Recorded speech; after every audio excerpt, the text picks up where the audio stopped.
અને ગંગા તરફ મોઢું કર્યું ને એકદમ જોર જોરથી ઉછળવા લાગ્યો. અને એણે એના શરીરમાંથી જે અવાજો કાઢ્યા તુષાર, એ મને તો પહેલી વાર ખબર પડી, અત્યારે મારા રૂવાડા ઊભા થઈ ગયા કે માનવ શરીરમાંથી આવા અવાજો નીકળે ને.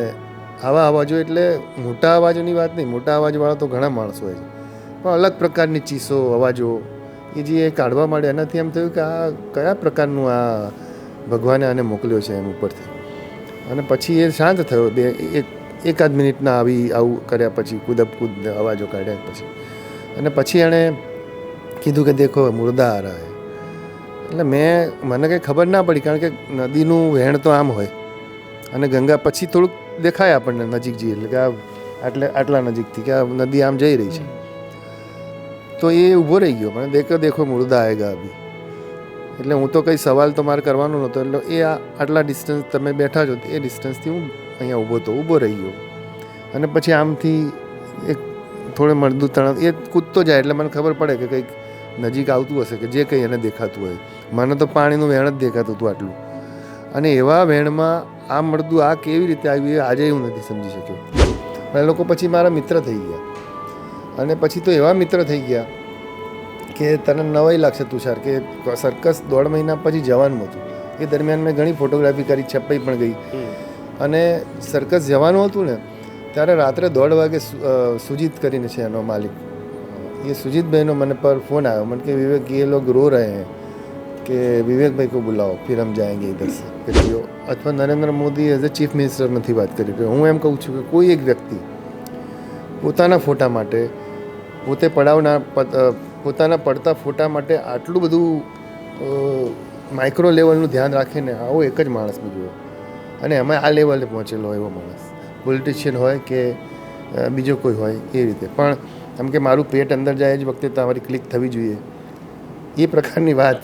એટલે એમને ખબર છે કે થોડુંક મારું પેટ વધી ગયું છે, એમ થોડુંક જોજે તું, જરા ધ્યાન રાખજો. તમે જ્યાં ઊભા છો ત્યાં, એટલે કે તમારા પગ પાસે એક લાશ આવીને ઊભી રહે અને તમારી બાજુમાં ઊભો રહેલો એક સાધુ તે લાશને માથું અને ધડ અલગ કરી નાખે અને પછી ખોપડીમાંથી લોહી પીવે. આ વાત સાંભળતા તમે ધ્રુજી જશો, પણ આ વાત સત્ય છે. અને આવા અગોચર વિશ્વને જેણે કેમેરામાં ક્લિક કર્યું છે તેવા વિવેક દેસાઈને તમારી સામે લાવવા છે. એ વિવેક દેસાઈ કે જેમણે ફોટોમાં સાધુ, ફોટોની અંદર મોત, ફોટોની અંદર સર્કસને અને ફોટોની અંદર નરેન્દ્ર મોદીને ક્લિક કર્યા છે. આવી અનેક ઘટનાઓ એક ફોટોગ્રાફરની જિંદગીમાં ઘટે છે.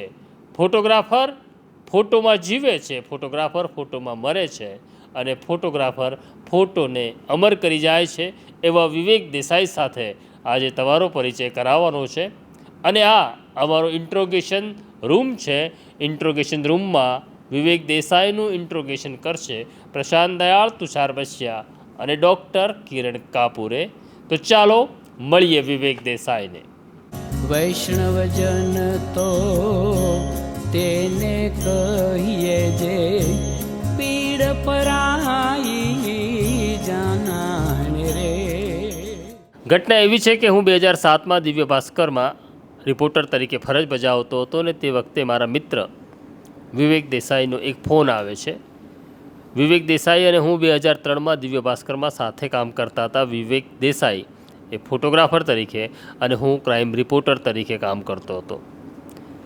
પણ વિવેકે તે દિવસે જે વાત કરી એ મારા માટે આશ્ચર્યજનક નહીં, આઘાતજનક પણ હતી. કારણ કે વિવેકે મને જે કહ્યું એ ડરામણું પણ હતું, અને ડરામણું એવું હતું. વિવેક તે દિવસે મને કહે છે કે હું બનારસ ગયો હતો, હું અલ્હાબાદ ગયો હતો, મેં ફોટોગ્રાફી કરી, અને ફોટોગ્રાફી કરવા માટે હું નાગો બાવો બન્યો. બસ આજે એ જ વિવેક દેસાઈ સાથે આપણે વાત કરવાની છે કે એક ફોટોગ્રાફર કેટલી જદ્દોજહદ કરે છે એક ફોટો માટે. સામાન્ય રીતે જોખમ ખેડવાનું કામ તો પત્રકારોનું હોય છે એવું પત્રકારો માનતા હોય છે, પણ એક ફોટોગ્રાફર પણ કેટલા જોખમો ખેડે છે, કેટલા ડરમાંથી એ પસાર થાય છે. અને એવું લાગે કે બસ આ હૃદયનો આ છેલ્લો ધબકાર છે. આ છેલ્લો ધબકાર હોય ત્યારે એક ક્લિક થાય છે અને એ ફોટો અમર બની જાય છે. એવા જ અમર ફોટોગ્રાફી કરનારા વિવેક દેસાઈ સાથે વાત કરીશું. વિવેક, નમસ્કાર. નમસ્કાર. બસ વિવેક, તારા ફોટો વિશે તો લોકો ઘણું બધું જાણે છે, પણ આજે અમારે એવા વિવેક સાથે લોકોની ઓળખાણ કરાવી છે કે જે વિવેક વિશે બહુ ઓછા લોકોને અથવા નજીકના લોકોને ખબર છે. બરાબર. વિવેક, જાણવું છે કે આ અઘોરીઓ સાથેના ફોટોગ્રાફ્સ કે આ નાગા બાવાઓ સાથેના ફોટોગ્રાફ્સ થવા જોઈએ, ડોક્યુમેન્ટેશન થવું જોઈએ, આવો વિચાર ક્યાંથી આવે છે? વિચાર એમાંથી આવે છે કે એક તો જર્નલિઝમનું બેકગ્રાઉન્ડ, હું જર્નલિઝમ ભણ્યો, આપણે જોડે તું કદાચ એકાદ વર્ષ સિનિયર હોઈશ. એ કર્યા પછી 1992માં પહેલી વાર મેં અમદાવાદની બહાર પગ મૂક્યો. અમદાવાદની બહાર. ઓકે. એટલે પૈસા તો હતા નહીં, પણ સંભાવ દૈનિકમાં હું જોડાયો હતો ટ્રેની રિપોર્ટર તરીકે, અને એ વખતે ચીમનભાઈ પટેલની સરકાર હતી અને એમણે રણ ઉત્સવનું આયોજન કરેલું 3 દિવસના. ત્યારે હું અમદાવાદની બહાર નીકળ્યો અને કચ્છમાં ગયો, ત્યારે મારું એક આમ મોઢું પહોળું રહી ગયું કે અચ્છા, આવા પણ લોકો હોય, આવા પણ કલ્ચર હોય, આવા પણ રંગો લોકો પહેરતા હોય. એટલે એમાંથી મને આખું એમ થયું કે આ જે આપણી કલ્ચરની વાત છે, ભારતીય સંસ્કૃતિની વાત છે, એ ભારતીય સંસ્કૃતિની વાત તમે પત્રકાર કે કોઈ લેખક કે કોઈ બહુ જ ઉચ્ચ કક્ષાનો લેખક ગમે તેટલું લખે ને તો એને જસ્ટિસ ના મળે જ્યાં સુધી એ વિઝ્યુઅલ્સ તમારી સામે ના હોય. એટલે મને એવું થયું કે મારે આ ફોટો, અને શોખ તો હતો જ પણ પૈસા નહોતા. એટલે એક નાનકડો હું ઘરે આવ્યો અને મારા પપ્પાને મેં વાત કરી કે મને થોડી લોન આપો તો હું એક સારો કેમેરા ખરીદું. એટલે પછી એમાંથી પપ્પાએ મને કંઈક 2-3 હજાર રૂપિયા આપ્યા, થોડાક મારી પાસે હતા. એમ કરીને 5-5.5 હજારનો એક કેમેરા યાશિકા કંપનીનો હતો, એ મેં ખરીદ્યો અને મારી જર્ની શરૂ થઈ. નહીં, પણ આ જે કેમેરા હાથમાં આવ્યો, જી, તો પહેલી વખત કેમેરા પકડાવ્યો કોણે હાથમાં? પહેલી વાર તો બસ મારી જાતે જ મેં કોઈ મારું ગુરુ નહોતું એ વખતે. અને એ વખતનો સમય એવો હતો કે ઘણા બધાનું મળતો, તમે ડાર્ક રૂમમાં જાઓ ને, તમે કોઈને કહો કે આ પ્રિન્ટ કેવી રીતે કાઢવાની, એટલે એ વખતે જમાનો એવો હતો કે જે દરેક ફિલ્ડમાં હોય છે કે આ તો ટોપ સિક્રેટ છે એમ. એટલે હવે ટોપ સિક્રેટ એટલે શું એ મને ખબર નથી પડતી. એટલે મેં કહ્યું ટોપ સિક્રેટ રહ્યું ટોપ સિક્રેટના જગ્યાએ આપણે આપણી સંઘર્ષની જે કંઈ પદ્ધતિ છે એ ચાલુ કરો. એમાં ધીમે ધીમે કરતાં શરૂ કર્યું. વિક્રમ દલાલ કરીને મારા પહેલાં ગુરુ, જેમણે કદાચ મને લાગે છે એમના હાથ નીચે 1000 ઉપર ફોટોગ્રાફરો તૈયાર થયા છે. એ બેઝિક ફોટોગ્રાફી શીખવે ઇન્કિલાબ સોસાયટી આંબાવાડીમાં. અને એક તો ઓરેન્જ કલરનો શર્ટ અને ચડ્ડી પહેરીને બેસે અને તમને શીખવાડે બધું. અને એમણે એટલા બધા એ ડેડિકેટેડ ટીચર હતા કે એ વખતે જેમ કે ભાઈ અમારા જમાનામાં જર્મનીથી પેલા ફ્લેશ લાઇટ આવતી, તો એ ફ્લેશ લાઇટનો બલ્બ એ જર્મનીથી મંગાવે ખાસ છોકરાઓ માટે. અને એ બલ્બ એવો હોય કે એકવાર ફાયર થાય પછી એ બલ્બ કાઢી નાખે, એ બલ્બ નકામો થઈ જાય. પણ છોકરાઓને બતાવવા માટે થઈને એવો બલ્બ રાખતા. અને આવું મોટું આપણે જે બેઠા છીએ એવું મોટા સાઇઝનો એક કેમેરા એમણે જાતે બનાવ્યો. એ તમને આખું ખોલે, એટલે કૂવો ખોલે ને જેવી રીતે આપણે કૂવામાં જઈને આપણે કૂવામાં ડોક્યુ કરીએ એમ તમારે ડોક્યુ કરવાનું. એટલે તમને આખું કેમેરાનું અંદર બધું ટેકનિકલ પાર્ટ દેખાય. અને એ પછી સમજાવે, જુઓ આ શટર્સ છે, આ એપર્ચર છે, એ બધું જે અંદર એમણે જે મને મારી અંદર શીખવાડ્યું, જે આજે પણ મને લાગે છે કોઈ ટીચર આવું આજ સુધી હજી પણ નથી ભણાવતું. આ ડિજિટલના યુગમાં પણ હજી એનું લેકિંગ છે કે ટેકનિકલ તમને કંપનીવાળા સમજાવી દે, આવીને ડેમો આપી દે કે આ ફીચર આ કહેવાય. પણ કેમેરાની અંદર, એટલે માણસની અંદર આપણે જેમ કહીએ ને બાયપાસ કરે ડૉક્ટર, ત્યારે હૃદય ખોલે ત્યારે ખબર પડે કે આવું હોય એમ. ડૉક્ટરને, આપણને તો નહીં ઓફકોર્સ, પણ એ જે ઓપરેશન કરતા કેમેરાનું, આમ ઢાંકણું ખુલે ને તમને એક મોટો આટલું 10x10ની સાઇઝનો કેમેરા જોવા મળે. એમાંથી પછી એક કુતૂહલ પતી ગયું કે ના, બસ આ ટેકનિકલ પાર્ટ આપણો પૂરો થઈ ગયો. પછી હવે શું, તો હવે એ વખતે જેમ મેં કીધું એમ આ કચ્છની વાતને હું જોડી દઉં કે ભાઈ હવે આપણે કચ્છની ફોટોગ્રાફી શરૂ કરીએ. કારણ કે નજીક એ વખતે કચ્છનું જ હતું જેમાં તમે ક્યાંક જઈ શકો. મેં એ જ જોયેલું હતું, બીજું કંઈ એરિયા મેં એક્સપ્લોર કરેલા નહીં. એટલે 1900 મને યાદ છે 94, 92ની વાત છે આજે પહેલી વાર ગયો. અને પછી આવીને મેં કેમેરા લીધો 92-93માં, અને ત્યારથી મારી યાત્રા શરૂ થઈ. તો એ લગભગ 2000 સુધી તો કચ્છ ને અમદાવાદ ને એવું જ બધું ચાલ્યું. એ પછી 2001માં મેં એક ડોક્યુમેન્ટરી ફિલ્મ જોઈ 2000ની સાલમાં, જેમાં ભારતના બહુ જાણીતા ફોટો જર્નલિસ્ટ રઘુ રાય, બહુ જાણીતા છે, એમણે નેશનલ જિયોગ્રાફિક માટે એક ડોક્યુમેન્ટરી ફિલ્મ બનાવી હતી કુંભ મેળા ઉપર. એમાંથી એ કેવી રીતે બાવાઓ સાથે ઇન્ટરેક્શન કરે છે, વાતો કરે છે. અને એમ છતાંય મને એવું લાગ્યું કે હમણાં જે કામ થયું છે એ બહુ ઊંચા દરજ્જાના ફોટોગ્રાફર છે, એમના માટે અભિપ્રાય ના અપાય, પણ આટલા વર્ષોના અનુભવ પરથી હું કહું છું કે બહુ છીછરું કામ હતું કે ખાલી વાત કરીને ફોટા પાડી લીધા. ને એમને તો કેવું હતું કે નેશનલ જિયોગ્રાફિકમાં એક એસે સબમિટ કરવાનો હતો, એટલો જ એમનો હેતુ હતો. એટલે એના પાછળ જે એ કામ કરતા ગયા એમ આ લોકોએ 20 મિનિટની 30 મિનિટની ડોક્યુમેન્ટરી બનાવી હતી. એટલે એ જોઈને મને એમ થયું કે ના, આ બાવાઓવાળી દુનિયા રસપ્રદ છે અને એમાં કામ કરવું એ ચેલેન્જીસવાળી વાત છે. અને મને પહેલેથી બાળપણથી ગણો કે જે કંઈ મારા સ્વભાવમાં આવ્યું એ ગણો કે મારા વારસામાં આવ્યું એ ગણો, એ સાહસ વૃત્તિ એક રહેલી હતી અમુક પ્રકારની કે ના, આ તો કરી જ નાખવાનું, પછી જે થાય એ થાય. પછી હું એકવાર મારા ફાધર હંમેશા કહેતા કે હું તો એ વખતે નવજીવનમાં આવેલો નહીં, પણ એમ કહેતા કે વહીવટમાં એકવાર ખોટો નિર્ણય પર લેવાઈ જાય ને તો પછી ઊંધા પ્રભાવિત તરવા માંડવાનું, એમ પછી પાછા નહીં પડવાનું. એકવાર જ્યાં સુધી એનું પરિણામ ના આવે, આપણે હા, ભૂલ તમારી સ્વીકાર લેવાની કે ભાઈ આ મારી ભૂલ થઈ છે, હું મારી ભૂલ સ્વીકારું છું. પણ તમને ભૂલ કર્યા, લોકો એમ કહે કે આ ભૂલ થઈ છે અને તમને એમ લાગતું કે ના તમે સાચા છો, તો તમારે તરે જ રાખવાનું પછી એ દિશામાં. તમારો અંતરાત્મા જ્યાં સુધી એમ ના કહે. એટલે આ બધા સંસ્કારો મારા દાદામાં પણ એવી સાહસિક વૃત્તિ હતી, એવું કહે છે. હું બહુ મને મેમરીમાં નથી મારા દાદાનું, પણ ઠાકોરભાઈ દેસાઈનું તો નામ બહુ જાણીતું, એટલે એ વખતે પણ એવું કહેવાતું. એટલે કદાચ જે કંઈ એ વાત આવી હોય વારસામાં અને મારા પોતાનામાં જે મેં, એટલે મને એવું ચેલેન્જીસ ગમતી હતી. અને મેં અમદાવાદમાં એ વખતે જેટલા ફોટોગ્રાફર્સ હતા એ બધા પિક્ટોરિયલ ફોટોગ્રાફર હતા. પ્રશાંત એટલે પિક્ટોરિયલ એટલે કેવું કે બધું સુંદર દેખાય તમને અને બધાને સુંદર તસવીરો જ ગમે. અત્યારે પણ એવી વ્યાખ્યા એક એવી છે કે ભાઈ તસવીરો તો સુંદર જ હોય એમ, પણ પ્રશાંત છે તો પ્રશાંતનો ચહેરો અથવા તો એનું કેરેક્ટર તો જ બહાર આવે. હવે આજે મેકઅપ કરીને આપણે બધા સરસ દેખાઈ શકીએ. અત્યારે તો જમાનો એવો છે કે આપણે બધા ગોરા દેખાઈએ, ખાલી એક ફિલ્ટર લગાવો તો તમે આમ ગ્લો તમારી સ્કિન થાય. તો એને બદલે એક પ્રકારની ફોટોગ્રાફીમાં એક એવો ટ્રેન્ડ આવ્યો 1965થી, રઘુરાયને બધાએ ઇન્ટ્રોડ્યુસ કર્યો કે ફોટોગ્રાફી માત્ર બ્યુટી નથી, ફોટોગ્રાફી બ્યુટી અને રિયાલિટી એ બેનું કોમ્બિનેશન છે. તો એ બ્યુટી અને રિયાલિટીનું કોમ્બિનેશન છે એ તો કોઈ અહીંયા અમદાવાદમાં કે ગુજરાતમાં કોઈ ફોટોગ્રાફરમાં હતું જ નહીં. ઝવેરલાલ મહેતાએ એ શરૂઆત કરી અને એમને ચાન્સ પણ મળ્યો અને એમણે ઘણા વર્ષો સુધી એક સારું કામ કર્યું એના માટે. પણ તેમ છતાં એ રઘુરાયવાળા લેવલનું કે રઘુબીર સિંઘના લેવલનું કે કિશોર પારેખના લેવલનું નહોતું એ કામ. કિશોર પારેખ તો આપણે તમને કહું કે ભારતના જો 5 સારા ફોટોગ્રાફરોના નામ લઈએ ને તો તમને નવી લાગશે તુષાર કે 3 તો એમાં ગુજરાતના છે. એ કિશોર પારેખ ભાવનગરના, એક અશ્વિન મહેતા તિથલના અને બાકી તો જ્યોતિ ભટ્ટની વાત કરો તો આ બધા જે છે 3 તો ગુજરાતના છે.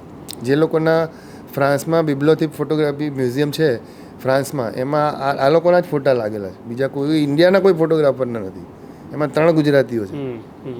એટલે એ રીતે ગુજરાત બહુ, પણ અનફોર્ચ્યુનેટલી આપણે લોકો અથવા ગુજરાતી ફોટોગ્રાફરો કે ફોટો જર્નલિસ્ટો એ લોકો પાસે કશું શીખ્યા નહીં અથવા તો એમણે કંઈ શીખવાડ્યું નહીં, બે વાયસા વર્ષા. એટલે મેં પછી એ દરમિયાન મેં રઘુરાયની બુક જોઈ, પુસ્તકો જોયા, થોડા મેં અભ્યાસ કર્યો એનો, અને પછી મને થયું કે મારું જે પ્રકારનું વિઝન છે એ લાઈફ એન્ડ ડોક્યુમેન્ટરી ફોટોગ્રાફર. આજે પણ હું મારે જો લખવાનું હોય કે વિવેક દેસાઈ કોણ, તો હું એમ લખું કે લાઈફ એન્ડ ડોક્યુમેન્ટરી ફોટોગ્રાફર. એટલે એ મેં પકડી લીધી એ વાતને કે તમારે જો બહાર નીકળવું હોય તો એક તો ઘરની બહાર નીકળીને થોડું દૂર જવું પડે, જ્યાં બહુ વધારે માણસો આવતા હોય એવી જગ્યાઓ જાઓ તો તમને લોકો સાથે ઇન્ટરેક્શન કરવાનો. પછી માત્ર ફોટોગ્રાફી નહીં, આપણે ત્યાં ફોટોગ્રાફરનો પ્રોબ્લેમ એ છે કે આપણને જઈને તરત જ ફોટોગ્રાફી કરવી છે, ઇન્ટરેક્શન નથી કરવું. એટલે અત્યારે મારી પાસે ઘણા ફોટોગ્રાફરો આવે કે તમે કચ્છમાં જે ફોટા પાડ્યા એ તો હવે તો મળતા નથી, તો અમે શું કરવાનું. એટલે મેં કીધું ફોટોગ્રાફી તો વસ્તુ જ વર્તમાનની છે. એને તમે જૂના આજથી 25 વર્ષ પહેલાંના વિવેક દેસાઈના ફોટામાં એ વસ્તુ તમે ખોળો એટલે એ લોકોનું કહેવું એમ છે કે ભાઈ એવા ડ્રેસ નથી રહ્યા, એવા પહેરવેશ નથી રહ્યા. તો મેં કીધું કે તમારે તમારે ફોટા પાડવા હોય એટલા માટે એ લોકોએ પછાત રહેવાનું. એ લોકો પાસે જ્યારે પૈસા આવ્યા ત્યારે એ લોકોને બી ઈચ્છા થાય કે હું રીબોકના બૂટ પહેરું, હું નાયકીની જર્સી પહેરું, પણ એમના ઇમોશન તો એના એ જ છે. આજે પણ એ લોકો એવું પહેરીને, પણ હું આજે પણ જઉં છું, એવું પહેરીને એ લોકો નીચે બેસીને ખીચડીમાં ઘીની ધાર કરીને રોટલો, બાજરીનો રોટલો ને ખાતા જ હોય છે. આજે પણ એ જ વસ્તુ છે. ઇમોશન્સ નથી બદલાયા, એ લોકોના ખાલી પહેરવેશ બદલાયો છે. એટલે તમે એના ઇમોશન્સ સુધી પહોંચ્યા જ નથી. જ્યાં સુધી તમે વ્યક્તિના ઇમોશન સુધી ના પહોંચો ત્યાં સુધી ફોટોગ્રાફી માં બરકત આવે નહીં. એટલે હું બિલકુલ સાદી ભાષામાં કહું તો જ્યાં સુધી તમે વેડિંગ ફોટોગ્રાફી કરવા જાઓ ત્યાં સુધી જે દીકરીની ફોટોગ્રાફી કરતા હોય એ તમારી દીકરી તમે ના સમજો ત્યાં સુધી તમારો ફોટો સારો આવે જ નહીં, આવે જ નહીં. અને એ નથી જ આવતો લગભગ 90%. એટલે આને જે રીતે આપણે લઈએ એ રીતે, પણ આ એક બહુ હકીકત છે. અને આપણને હું તો લગ્ન કરવા વેડિંગ ફોટોગ્રાફી બહુ ઓછી કરું છું, પણ જેવું ત્યારે મને ખબર પડી જાય કે આ દીકરી છે, દીકરીનો બાપ હશે, અને તમને અંદરથી ઇન્ટ્યુઝન થાય. ને ખરેખર એવું જ હોય કે ભાઈ આ માણસ આવે છે ને તો આને મળશે, અથવા આ બેને સાસુ બહુને નથી બનતું. આ બધું તમને ખબર પડે તમે એક ફોટોગ્રાફર તરીકે. અને ફોટો સાયકોલોજીની વાત કરું તો ઓક્સફર્ડમાં તો હવે ફોટો સાયકોલોજી વિષય તરીકે ભણાવાય છે. કે પહેલાં તમને એક ફોટો આપીને ભીંત પાસે બેસાડી દે એક ફોટો, અને તમારે જોયા કરવાનો આખો દિવસ, અને પછી સાંજે એક પેરેગ્રાફ લખીને આપવાનો કે આમાં તમે શું સમજ્યા લખો. આવું તાકાત તો કયા ફોટો, આ જર્નલિઝમની જ વાત છે. જે તમે કરો છો એ જ વાત છે, ખાલી એમાં ફોટો ઉમેરાય છે. આટલો જ મુદ્દો છે.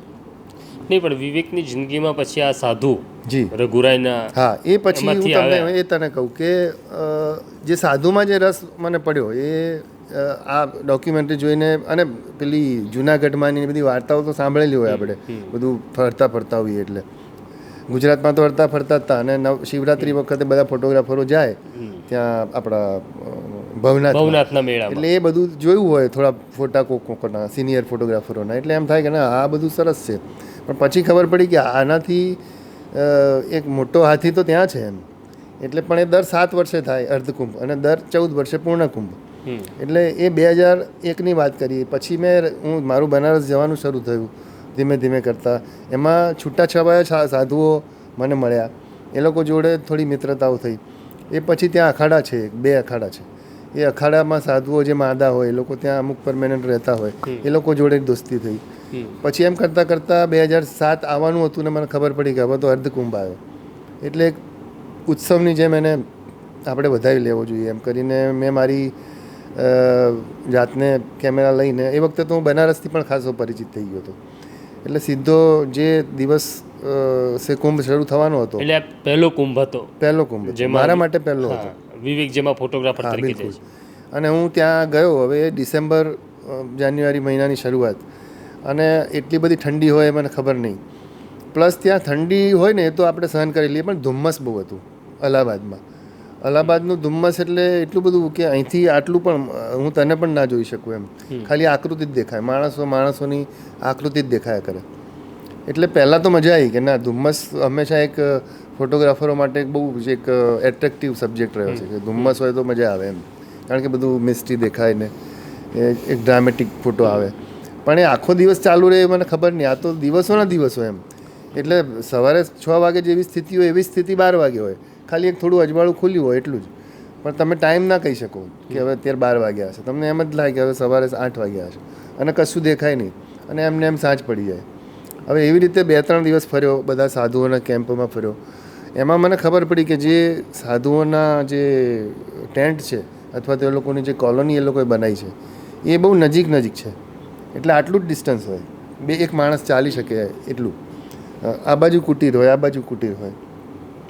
હવે એમાં હું કેમેરા ક્યાં ગોઠવું, હું કેવી રીતે એ લોકોના સાથે એડજસ્ટ થવું, એ બધું મને બહુ મૂંઝવણ થતી હતી. અને ત્યાં બધી ઇન્ટરેક્શન ખૂબ કર્યા, બધા સાધુઓ જોડે બહુ જ મળીને વાતો કરી, અને એ બધી એ લોકો સાથે બેઠો, ગોષ્ઠી કરી. એ લોકોમાં સંપ્રદાયો કેટલા હોય, શું, એ બધી એક જર્નલિસ્ટ તરીકેની તમને જે થોડી આપણે જે શીખ્યા હોય એ પૂછવું જોઈએ, એ બધું આપણે પૂછ્યું. અને હું નાનું એક રેકોર્ડર રાખતો આટલું, એમાં હું એ વખતે પેલી નાની કેસેટ આવતી એટલે એ રેકોર્ડ કરી લેતો. એ લોકો ગાય શિવ સ્તુતિ ગાય એનું બધું રેકોર્ડ કરી લેતો, એ લોકો શું ખાય એ જોતો. એવું બધું 2 દિવસ તો થયા, પછી તો મને કંટાળો આવવા માંડ્યો કે આ તો સુરત નથી નીકળતો, નથી મારું કોઈ કેમેરાનું એડજસ્ટમેન્ટ થતું. અને પછી એક સાધુ એ મારી મૂંઝવણ એ સમજી ગયો, રોજ મને જુએ, મને કે તુમકો ફોટો ખીંચના है. મેં કીધું હા. મને કે यहाँ તો तुम्हारा कुछ नहीं होगा. એટલે પછી મને થયું હું પાછો બનારસ જતો રહું. એટલે હું પછી બનારસ આવતો રહ્યો. બનારસ આવ્યો પછી રસ્તામાં એક સાધુએ મને કીધું કે આ બધા સાધુઓ શિવરાત્રિ વખતે બનારસ આવે છે અને બનારસમાં કાશી વિશ્વનાથના દર્શન કર્યા વગર આ સાધુઓ ક્યારેય પોતાના અખાડામાં પાછા જતા નથી. એટલે આટલું વાક્ય મારા માટે પૂરતું હતું. મને એમ થયું કે ચલો અહીંયા તો મેળ નહીં પડે, પણ હું બનારસમાં આખું આ કામ મારું ગોઠવીશ અને કેવી રીતે ગોઠવવું એ મારે જોવાનું હતું. એટલે મેં એ સર્ચ મેં મારી શોધ શરૂ કરી કે ક્યાંથી કેવી રીતે. અને હું જ્યારે મેં શોધ શરૂ કરી અને સાથે સાથે લગભગ થોડા દિવસમાં જ વસંત પંચમીનું સ્નાન હતું ને બધા સાધુઓની આવન જાવન શરૂ થઈ. એ લોકોએ ડેરા તંબુ, તમે ઘાટ ઉપર ફરો એટલે દરેક ઘાટ ઉપર એ કોઈનો ટેન્ટ હોય, એમાં 5-7 સાધુઓ બેઠા હોય. એવી રીતે શરૂ કર્યું. છેક છેલ્લે જે આ લોકોનો અખાડો છે એ 80 ઘાટ પાસે, ત્યાં હરિશ્ચંદ્ર ઘાટ, જ્યાં હરિશ્ચંદ્ર તારામતીનું જે આખી સ્ટોરી આપણે જાણીતી છે. હરિશ્ચંદ્ર ઘાટ ઉપર જ્યાં મૃત્યુ એટલે મરદા બળવા માટે આવે છે, ડેડ બોડી, એક મણિકર્ણિકા આ બાજુ અને આ બાજુ હરિશ્ચંદ્ર ઘાટ. હરિશ્ચંદ્ર ઘાટ પાસે આવીને મેં બધું એક સાધુને, હું થોડી ટૂંકમાં વાત કરું છું, હરિશ્ચંદ્ર ઘાટ પાસે આવીને મેં આ લોકો જોડે વાત કરી. એટલે એમણે કીધું કે ભાઈ અહીંયા તો કોઈ એવી સંભાવના. અને એક સાધુ હું ચાલતો હતો ને ત્યારે ગુજરાતીમાં બોલતા સંભળાયા મને, એટલે હું સીધો એમની પાસે ગયો. એ સાધુ હતા કલોલ, કડીમાં કંઈક આશ્રમ ચલાવતા હતા. એટલે મેં એમને પૂછ્યું, મેં કહું સ્વામી નમસ્તે, મહાદેવ હર. એટલે કે બોલ બેટા. મેં કહું મારે આવું ફોટોગ્રાફી કરવી છે ને આમ તેમ. તો કે એ તો શક્ય નથી એમ, આ બધું તો તારે અમારા જે મેન સાધુ છે અમારા અખાડાના પ્રાણગીરી સ્વામી, એની તારે જો મુલાકાત થાય અથવા તો એ તું એની પરમિશન લે તો જ આ શક્ય છે, બાકી શક્ય લાગતું નથી એમ. એટલે એ બધું બહુ જ એક સ્વપ્ન જાણે તૂટતું હોય ને એવું તમને દેખાય કે યાર હવે શું થશે એમ, આટલું બધું આપણે ટાઈમ આપીએ છીએ, આ ખરેખર આપણાથી થશે આ વસ્તુ કે નહીં થાય એમ. પણ હિંમત, મેં કીધું ને, તમે ફોટોગ્રાફીમાં એવું છે કે વર્તમાનને તમે પકડી રાખો ને તો તમારી હિંમત જળવાઈ રહેતી હોય. એટલે મેં એવું ના વિચાર્યું કે હવે શું થશે એમ. એક સેકન્ડ વિચાર આવે પછી પાછું તમે વર્તમાનમાં આવી જવાનું. એટલે મેં કહ્યું ના આપણે પ્રયત્ન તો કરીશું. પછી એક બીજે દિવસે અમે લોકો, હું નીકળ્યો અને એક છોકરી ઇઝરાયલની હતી, એનું નામ યેલ કરીને, પછી નામ તો ખબર પડી. બધા બેઠેલા હતા 5-6 સાધુઓ, અને એક તો બિલકુલ અઘોરી ટાઈપનો અને તાંત્રિક જેવો બિહામણો. એટલે હું બેઠો, પેલી છોકરીએ બેઠી હતી. એટલે પછી મને કે આ ઇસ ભૂતને કો કહાં સે લે આવ્યો. એટલે હું તો કંઈ બોલ્યો નહીં. એટલે પછી પેલી, એટલે એમણે એવું માન્યું કે તું અને આ છોકરી સાથે આવે. એટલે મેં કીધું કે હું કંઈ બોલ્યો નહીં. પછી છોકરીને મેં ઈશારો કર્યો, મેં તું ઊભી થઈ જા. એટલે ઊભી થઈ ગઈ. પછી અમે આગળ ચાલ્યા. એટલે એક સાધુ દોડતો આવ્યો પાછળથી. મને કે એ ભૂતની તેરે લીએ નસીબદાર હે, એ ભૂતની તેરે લીએ નસીબદાર એમ કરીને જતો રહ્યો. એટલે પછી મેં કીધું હશે. પછી તો મેં એને નામ પૂછ્યું, એણે મેં મારું નામ કીધું. પછી હું બી બહુ, એ પણ ફોટોગ્રાફર હતી? હા, એ પણ ફોટોગ્રાફર હતી ને એ પણ મારી જેમ જ ત્યાંથી આવી હતી, અલ્હાબાદથી, કે આ ત્યાં સાલું કંઈ કામ ના થયું અને કે તમે તો આ કન્ટ્રીના હો. એટલે બધી વાતો કરતાં મેં કહું ચાલ બોટિંગ કરીએ. એટલે અમે થોડું બોટિંગ કર્યું. કરતાં એણે એના દેશની વાત કરી કે અમારે તો બંદૂકના અવાજો વચ્ચે જ અમારો તો જન્મ થયો અને અમારે ટ્રેનિંગ લેવી પડે ને, પણ કે આ આખી બંદૂકના અવાજો માંથી જેટલી બીક નથી લાગતી એટલી બીક મને આ સાધુઓ જોઈને લાગે. એટલે મેં કહું તો હવે શું કરીશું. મને કે આપણે ટ્રાય, મેં કહું હું તો ટ્રાય કરીશ. એટલે કે સારું. પછી એમ કરતાં અમે આગળ ચાલ્યા ને પછી આ કડીના સાધુ મળ્યા અને એ સીધું જ કડીના સાધુએ કીધું જો ઉપરથી એકદમ કોલાહલ થયો અને મને કે જો આ પ્રાણગીરી સ્વામી આવી રહ્યા છે. એટલે હું સીધો જ દોડ્યો એ બાજુ. અને એ પહેલાં પણ એક એવી ઘટના બનેલી કે જ્યારે અમે જતા હતા ત્યારે હું ને યેલ અને અમે લોકો એક જગ્યાએ મેં 3 સાધુ ઉભેલા તલવાર લઈને, અને મેં કેમેરા ઊંચો કર્યો અને ક્લિક હજી તો કરવા જવું ત્યાં 3 તલવાર લઈને દોડ્યા, આમ પગથિયા ઠેકીને. એટલે મેં ક્લિક કરી લીધી અને ક્લિક કરીને ભાગ્યા. એ પણ ભાગી, હું પણ ભાગ્યો. લગભગ 1.5 કિલોમીટર જેવું ભાગ્યા હોઈશું. પછી એ લોકો પાછા વળી ગયા. એ ક્ષણે મેં નક્કી કર્યું કે હવે તો મારે છોડવું નથી. હવે તો આ જે આપણી કતલ થવાની હોય તો થાય, પણ આપણે ફોટોગ્રાફી કરીને જ પાછા જવું છે. એટલે પછી આ પ્રાણગીરી સ્વામીને મળ્યો, પગે લાગ્યો. ને પછી એમણે કીધું, બહુ 8-10 જણા જ હતા એમની જોડે, એમના જે સહાધ્યાય જે ભક્તો હોય, સંતો. આ બધા દિગંબર સાધુ જ હતા. હા, દિગંબર. એટલે પણ એ લોકોએ પેલું કેસરી પહેરેલું હતું વસ્ત્ર, હતા દિગંબર. એટલે પછી એ લોકોમાં પણ બધા પ્રકારો હોય છે, કાપાલિક ને 250 જાતના પંથ છે એ લોકોમાં. પણ એ દિગંબર સાધુઓ જ હતા એમની સાથે. એટલે એ અખાડાના માલિક, અખાડાના જે મઠાધિપતિ આપણે જેને કહીએ, એ પ્રાણગીરી સ્વામી હતા ને એ પોતે પણ દિગંબર. અને પછી મેં કીધું એટલે કોઈ પેલા મારી જોડે એ પણ આવેલા ગુજરાતી સાધુ આપણા કડીવાળા, બાપુ નામ ભૂલી ગયો છું. તો એમણે કીધું કે એ લડકા આયા હે ગુજરાત સે. તો એમણે કંઈ બહુ નોટિસ જ ના કર્યું. પછી મેં આમ પગે પડીને પકડી લીધા પગ. એટલે મને કે ક્યાં હે બચ્ચા? મેં કીધું આ ફોટોગ્રાફી કરની હે, ગુજરાત સે આયા હું. એટલે પછી એમણે થોડી ગાળોનો વરસાદ કર્યો. એમ કરતાં કરતાં નીચે આવ્યા, પગથિયા ઉતરતા. મને કે આજ તક કોઈ અમારી ફોટોગ્રાફી કર નહીં પાયા હે ને એ બધું એમણે એમની રીતે બધું બોલ્યા, જે કંઈ ગાળાગાળી કરીને. પછી એ मैंने कहा क्यों करनी है? मैं को ये मेरे लिए साधना है. मैं को ये मेरी साधना है. कैमरा में बताया. मैं को आपकी साधना है वो शिव की साधना ये है, मेरी शिव की साधना ये मुझे शिव तक ले जाता है, आपको आपकी साधना शिव तक ले जाती है. એટલે અટકી ગયા 1 સેકન્ડ માટે. એ જે અટક્યા ને એટલે મને થયું કે હવે મારું કામ થશે. અને તરત જ એમણે કીધું દેખો અમારે ત્યાં સુધી અમે બિલકુલ, એટલે આ ગંગા નદીનો, આ ગંગા નદીનો વેણ છે અહીંયા, ને અહીંયા અમે લોકો ઊભા છીએ, અમે બધા. એટલે કે हमारे साथ रहना है तो फिर तो चरस गांजा पीना पड़ेगा. तो मैं कहा हाँ ठीक है. कभी पिया है? मैं को नहीं. तो पी पाओगे? मैं कहा हाँ. એટલે કે તો फिर कपड़े भी उतारने पड़ेंगे, हम तो फकीर, हम तो नागा साधु हैं. मैं को आप जब बोलो अभी उतार दो. मैं को अभी उतार देता हूँ. એટલે ત્યાં જ મેં ઉતારી દીધા. અને યેલ હતી એ દૂર ઊભી રહેલી, એને બીજી કશી ખબર ના પડી શું થયું એ, પણ એ મેં કપડાં ઉતારી દીધા. મને કે જાઓ હવે ગંગામાં ડૂબકી મારી દો. એટલે હું ધડામ દઈને કૂદ્યો ગંગામાં, ડૂબકી મારી અને બહાર આવ્યો. ત્યાં પછી 4-5 સાધુઓએ એક દંડો લઈને પેલું એક કુંડાળું જેવું કર્યું, એમાં મને બેસાડ્યો અને પેલું રાખથી ત્રિપુંડ કર્યું ને મંત્રોચ્ચાર કર્યા. અને પછી મારા કપડાં એમણે લઈ લીધા. પ્રાણગીરી સ્વામીએ કીધું કે આને હવે ભગત કો ભેજ દો. ભગત કો એમણે એમની ભાષામાં કીધું કે ભગત કોમાં. પણ વિવેક, આ બધું થયું ત્યારે બીક ન લાગી? એક તો સંકોચ પહેલા સંકોચ પણ ખરો, પછી બીક પણ ખરી. આમાં એવું છે ને કે તમારા પર જ્યારે સવાર થઈ જાય ને એક કોઈ પણ એક વસ્તુ, મેં કીધું ને કે હવે આજે મને ઘણા પૂછે કે હવે ફરી, મને ઘણા ઇન્ટરવ્યૂમાં લોકો પૂછે ફરી તમે કરો. મેં કીધું એવી સિચ્યુએશન આવે ત્યારે હું એનો જવાબ આપી શકું, બાકી અત્યારે નહીં. એક ક્ષણ એવી હતી કે મને નીકળ્યા પછી પણ એવું લાગ્યું કે મેં આવું કર્યું હતું એમ. આવી રીતે પછી એણે શું, ભગત કો ભેજ દો. હા, એટલે મને ત્યાં, એટલે ભગત કો ભેજ દો હરિશ્ચંદ્ર ઘાટ મેં એમને નામ દીધા એટલા આ સાધુઓના. એટલે હું ત્યાં હરિશ્ચંદ્ર ઘાટમાં ગયો અને 17 સાધુઓનું એક ટોળું હતું. એમાં મને બેસાડ્યો કે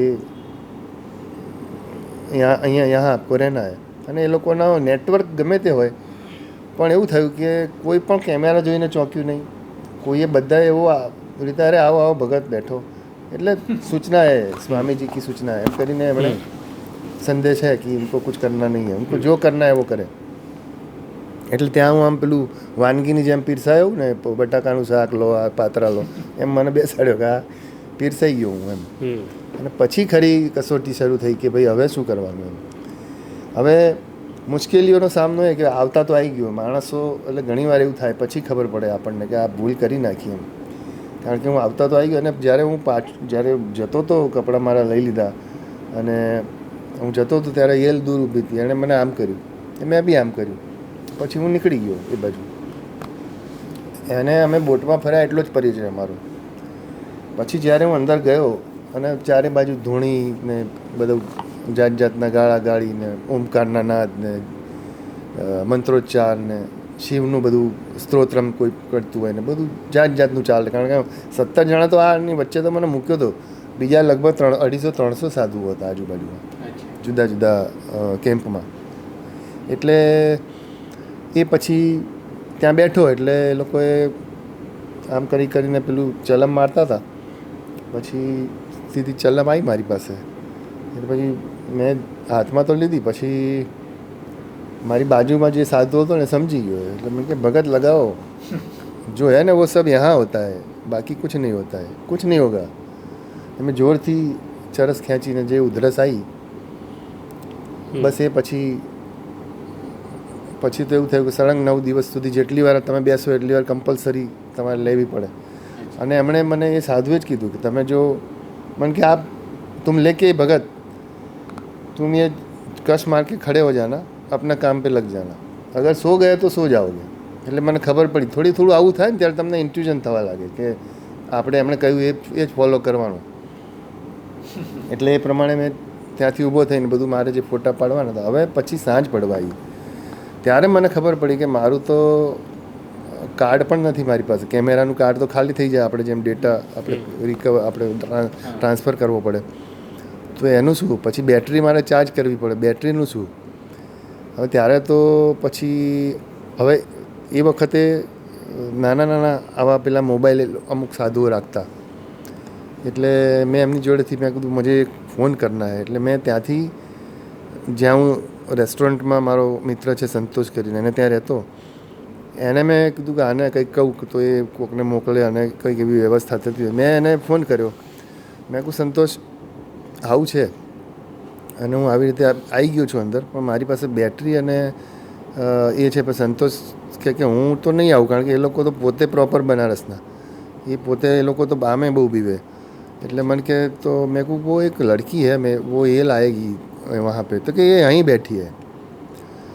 એટલે પછી એને મેં કહું ફોન આપ, એટલે એને ફોન આપ્યો. એટલે મેં મારા સ્વામીને કીધું કે એને મેં કન્વિન્સ કરી પહેલાં કે તું આવીશ મારી જોડે, મારી બેટરી તારા ચાર્જ કરી આપવાની, મારું ડેટા ટ્રાન્સફર કરવાનો અને મને પાછું આપી જવાનું. એવું મેં પહેલાં પરમિશન લઈ લીધેલી. માની લો કોઈ આવે, મારું પ્રોબ્લેમ મેં જણાવ્યો, એટલે કે હા વાંધો નહીં, એક આટલી નાની ગલી હતી જેમાં તમારે આમ થઈને જવું પડે ચાલતા ચાલતા, તો હરિશ્ચંદ્ર ઘાટની બહાર તમે નીકળો. એટલે એને મેં કીધું કે આવું પ્રોબ્લેમ છે તો કે હું આવી જઈશ. અને તરત જ 5 મિનિટમાં જ આવી. અને પછી મારો હાથ પકડી અને હું એને અંદર લઈ આવ્યો અખાડામાં, અને મેં કીધું કે આ છોકરી રોજ આવશે.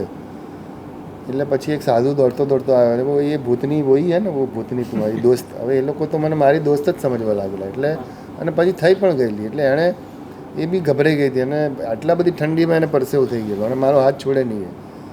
એટલે મેં કહું તને કંઈ નહીં થાય, તું ખાલી રોજ આવું કરીશ. પછી એને થોડીક વાર બેસાડી મેં.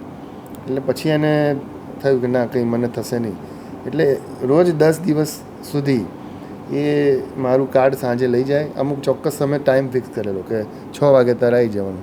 એ 6 વાગે એટલે હું થોડું પાતળી ગલીમાં આમ સાંકડો થતો જઉં. એ ત્યાં બહાર ઊભી હોય, મારું કાર્ડ એને આપી દઉં, બેટરી આપી દઉં, એ ચાર્જ કરી અને જ્યાં સુધી ના આવે ત્યાં સુધી ઊભો રહું. એક બેટરી એને આપી રાખેલી, ચાર્જ કરીને લઈને જ આવે. એટલે તરત મારું કાર્ડ લઈ જાય ને મને મારું કાર્ડ પાછું આપે. એવું કરતાં 10 દિવસ થયા. અને એ રીતે આખું. એટલે ઘણીવાર હું વિચારું કે અજાણ્યો માણસ આપણા માટે, એટલે જેમ બનારસ માટે કહેવાય છે કે ઠેર ઠેર તમને ગંગા મળે એમ. એટલે હું કાયમ કહું કે આ મારા માટે ગંગા થઈને જ આવેલી એક છોકરી. ઘણા અનુભવો એવા હતા, પણ આ એક એવી કે જે ગંગા થઈને આવીને પછી ક્યારેય લગભગ આજે પણ મારા સંપર્કમાં છે. ક્યારે એટલે કેટલા 9 દિવસ નાગા સાધુ 9 દિવસ, હા પૂરા 9 દિવસ પૂરા. અને બધી જ ફોટોગ્રાફી પછી કેપ્ચર બધી જ. હા તુષાર, એક પછી એક બહુ મજાની વાત જે છે, મેં કહ્યું ને કે 2007માં પછી વિવેક પાછો આવે છે અને હું ભાસ્કરમાં હતો. વિવેક આવીને મને ફોન કરે છે કે મેં ફોટા પાડ્યા છે, તમારે ત્યાં સ્ટોરી થશે એમ. એ બધું આ થશે. ત્યાં સુધી તો મેં એને ફોટા પણ જોયા નહોતા, પણ પછી વિવેકે ફોટા મોકલ્યા અને મારા એડિટરે જોયા ત્યારે એને કીધું નહીં આ તો બહુ સારા ફોટોગ્રાફ્સ છે. કારણ કે એક ફોટોગ્રાફર નાગા સાધુ થઈને રહે એટલે 8 કોલમની સ્ટોરી થઈ, ફોટોગ્રાફ્સ પણ એટલા છપાયા. પણ આ એક ફોટો કેટલી બધી તાકાત હોય છે, ફોટો કેટલું કરી શકે છે કે આ ફોટો છપાયો એટલે સ્ટોરી છપાઈ અને બીજે દિવસે મને એક વડોદરાથી એક બેન ફોન કરે છે અને એવું કહે છે કે આ ફોટોએ તો અમારી જિંદગી બદલી નાખી. એટલે હું પૂછું શું થયું? તો એવું કહે છે કે અમારો દીકરો જે છે એ 5-7 વર્ષ પહેલાં ગુમ થઈ ગયો વડોદરાથી અને અમને ના મળ્યો. અમે પોલીસ ફરિયાદ પણ કરી અને પોલીસ એમને થોડા દિવસ પછી બોલાવ્યા ફરિયાદ કર્યા પછી કે વડોદરાનો સુરસાગર તળાવ છે વડોદરામાં એ સુરસાગર તળાવમાંથી એક લાશ મળી છે, એ તમારા દીકરાને મળતી આવે છે, તમે જોઈ લો. હવે અમારી તો હિંમત જ નહોતી, અમારો દીકરો હતો એટલે, અને એમણે જે બોડી અમને આપ્યું એનો અમે અગ્નિ સંસ્કાર કરી નાખીને હું માની લીધું કે અમારો દીકરો મરી ગયો છે. પણ આ ફોટોની અંદર ફલાણો 3 નંબરનો ફોટો છે, એમાં વચ્ચે છે ને એ મારો દીકરો છે. મારા દીકરો જીવે છે, બસ એ અમે એને શોધીશું, મળે તો પણ ઠીક, ન મળે તો પણ ઠીક, પણ મારો દીકરો જીવે છે ને એ અમારા માટે બહુ આધાર છે. પછી વિવેક સાથે પણ એમણે વાત કરી હતી. વિવેકે અખાડા વિશે પણ કહ્યું હતું કે આ કયો અખાડો છે, એટલે એ સાધુ થઈ ગયો હતો છોકરો. એ મળ્યો કે નહીં આજ સુધી ખબર નથી, પણ એક ફોટો કોઈને જીવાડી જાય એ બહુ મોટી ઘટના છે. પણ વિવેકભાઈ, આ જે ઘટના તમે વાત કરો છો એની અંદર આપણે જોવા જઈએ તો તંત્ર મંત્ર વિશે લોકોમાં આજે પણ આ બધી અગોચર દુનિયા છે ને એવું માનવામાં આવે છે, એટલે લોકોને બહુ રસ પડે. સવાલ મારે એક બીજો એ પણ કરવો છે કે જ્યારે હું તમારી પુસ્તક આ બનારસ ડાયરી, આમ તો આ બનારસ ડાયરી મેં રવાંડામાં બેસીને વાંચી, હું અહીંથી જોડે લેતો ગયો હતો નવજીવનથી ઘણા બધા પુસ્તકો. એક પ્રસંગ એવો છે કે એમાં બુકના 2 પાર્ટીશન સ્પષ્ટતાથી જોઈ શકાય જો ઝીણવટભરી રીતે આપણે વાંચીએ તો. પણ એ પહેલાં મારે પૂછવું છે કે આ પેલો એક કિસ્સો કે જેમાં તમને એક સાધુ કે જે અઘોરી સાધુ છે તમને એક નદી સુધી લઈ જાય છે, જટાયુ. હા, અને પછી જે એક મૃતદેહને એ બોલાવે છે ને નદીમાં તણાતો મૃતદેહ એમની પાસે આવે છે. આ કિસ્સો શું હતો? એક પત્રકાર તરીકે તમે આમ તો પત્રકાર જ, ફોટો જર્નલિસ્ટ જ હતા, તો કઈ રીતે જોઈ આ ઘટનાને? એટલે અમારું જે ગ્રુપ હતું અમારું સાધુઓનું, અને જે બીજા બધા છોટા સાધુઓ હતો, આની સામે એક નાનકડા કેમ્પ ટેન્ટમાં એક સાધુ રહેતો હતો અને બહુ જ વિકરાળ એનું સ્વરૂપ તમે જુઓ તો, અને આખો દિવસ કંઈ બબડ્યા કરે ને પોતાનો હવન કર્યા કરે ને, અને એકલો જ હતો. બાકી અમુક લોકો તાંત્રિક અને અઘોરીઓ હોય છે ને એ લોકો એકલા રહેવાનું પસંદ કરે છે કે જે એમાં આવતું હોય એ પ્રમાણે, પણ એ લોકો ગ્રુપમાં ના હોય. નાગા સાધુઓ ગ્રુપમાં હોય છે. એટલે પછી મેં મારા બીજા સાધુ હતા એમને પૂછ્યું કે મેં કીધું સ્વામીજી આ, એટલે હું જોયા કરતો હતો ને એ છે ને રોજ 2-3 વાગે બપોરે એટલે આમ જાય અને પછી સાંજે 5-6 વાગે અંધારું થઈ જાય એકદમ, ત્યારે પછી પાછો આવે. એટલે મેં કહું એ કિધર જાતા હે? એટલે પછી હસવા લાગ્યા. મને કે ઉસકી બાત છોડો, तुम करो ना फोटोग्राफी. मैंने कहा नहीं आप जाता किधर है? એટલે કે लाश ढूंढने जाता है. मैं कहूँ क्यों? लाश ढूंढता है, फिर उसको वो अंदर से निकालता है, पूरा चमड़ी वमड़ी निकाल के और खोपड़ी में से वो खून पीता है. तो मालूम तो झंझनाटी आएगी मेरा तो मेरे को मेरी पहचान कराओ. એટલે કે तुम जाओगे? मैं को हाँ मुझे जाना है. एक बार उसकी आँखों में मत देखना ज़्यादा. मैं को ठीक है. પછી એમણે એ લઈ ગયા મને. ओम नमो नारायण. पहला કીધું ओम नमो नारायण. ये भगत आया है आपसे मिलना है. મેં કીધું ओम नमो नारायण. તો એ વખતે લગભગ મને લાગે છે બપોરે 2-2:30 વાગ્યા હશે. અને मैंने कहा मैं आपके साथ आना है. તો આમ જોઈ રહ્યા એટલે પછી મને નજર નીચે, કારણ કે જોવા એવું જ નથી, એની આંખો એવી વિકરાળ હતી કે જે કંઈ પાવર હતો.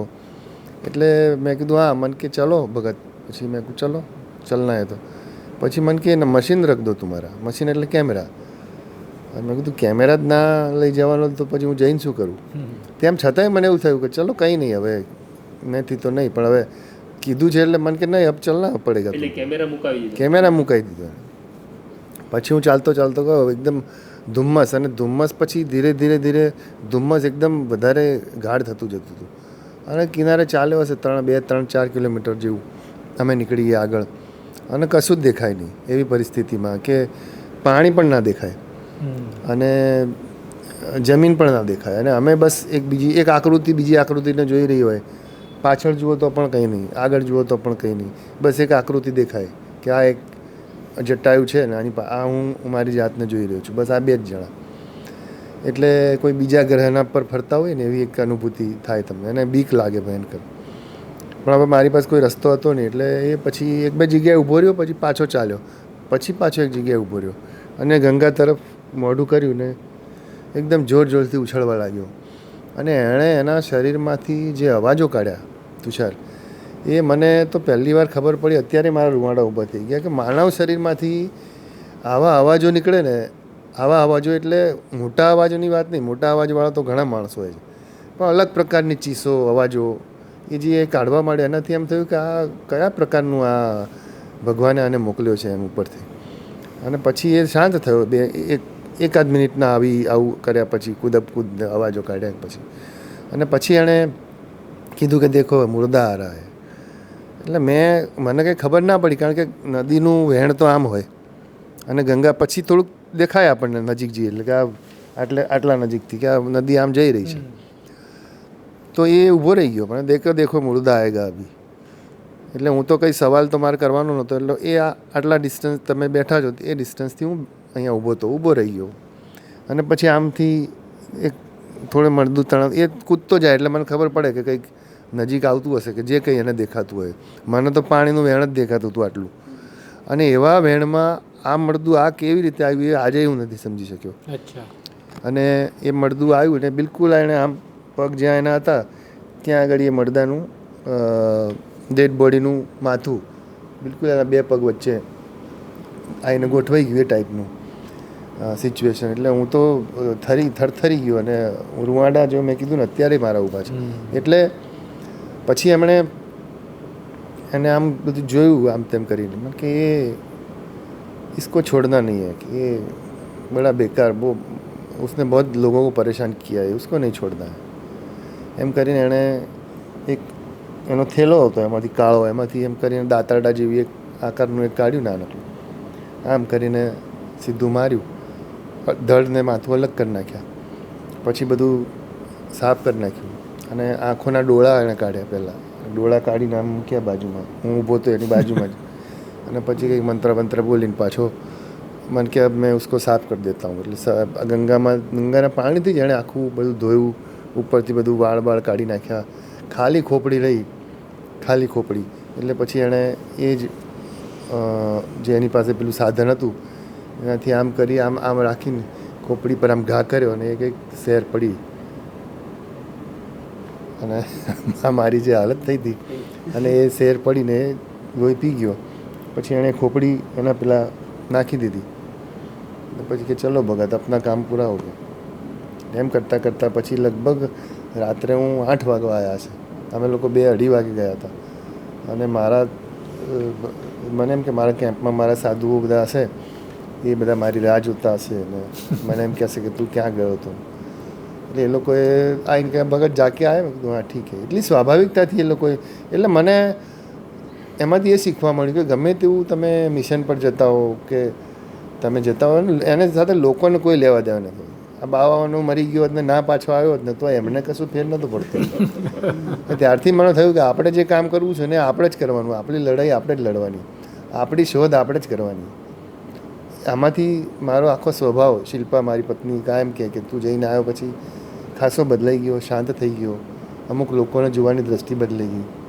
એવું ઘણા બધા કહે છે મને, મારા જૂના કોલેજના મિત્રો પણ કહે. એટલે તમને ખબર પડે કે તમારામાં એક પ્રકારનો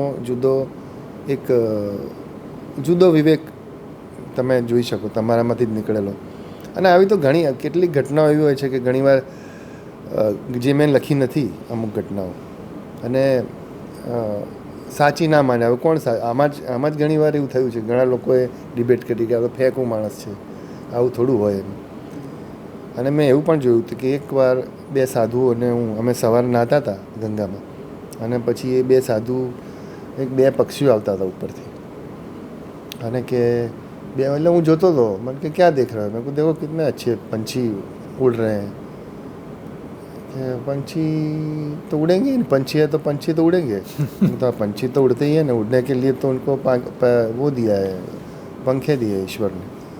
बोले भगत को दिखाओ કે બીજાને કીધું. એટલે પેલા આમ કરીને આમ કંઈક કામ કર્યું તો બંને પક્ષીઓ આમ કરીને સીધા ગંગામાં પડી ગયા.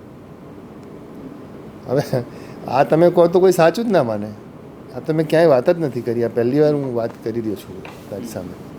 તો આવા બધી ઘટનાઓ અથવા તો આવા બધા ઘટનાઓ જોયા પછી મને એવું લાગ્યું કે આપણા ભાગે તો છે ને જગન્નાથ મંદિરના સાધુઓ જ આવ્યા છે. એટલે આપણને ખબર જ નથી કે ખરેખર સાધુ શું, સાધુત્વ શું કહેવાય, શક્તિઓ શું કહેવાય, તંત્ર વિદ્યા કોને કહેવાય, મંત્ર વિદ્યા કોને કહેવાય, અઘોરી કોને કહેવાય. આ બધું જો તમે પ્રત્યક્ષ અનુભવ્યું છું ને એટલા માટે હું બિલીવ કરતો થયો કે ના ખરેખર.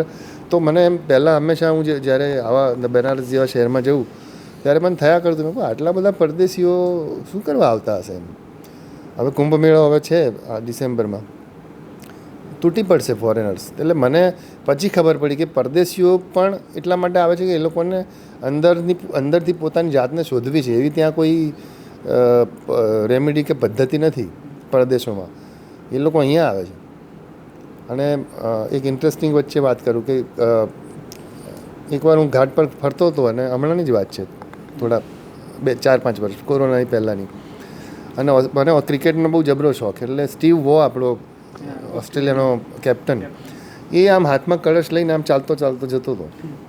હું જતો મેં કહું આ તો સ્ટીવ વો છે યાર. અને આજુબાજુ 2-3 ગોરિયા હતા. એટલે હું તો જઈને સીધો મેં કીધું સ્ટીવ વો? મને કે યસ. મેં કીધું I am big fan of yours. ને પછી તો વાત કરી. મેં કીધું શું વોટ હેપન? એટલે મને કે આઈ એમ સર્ચિંગ ફોર સમ મેં કહું ચોબાઝ? એટલે મને કે હા ચોબાઝ.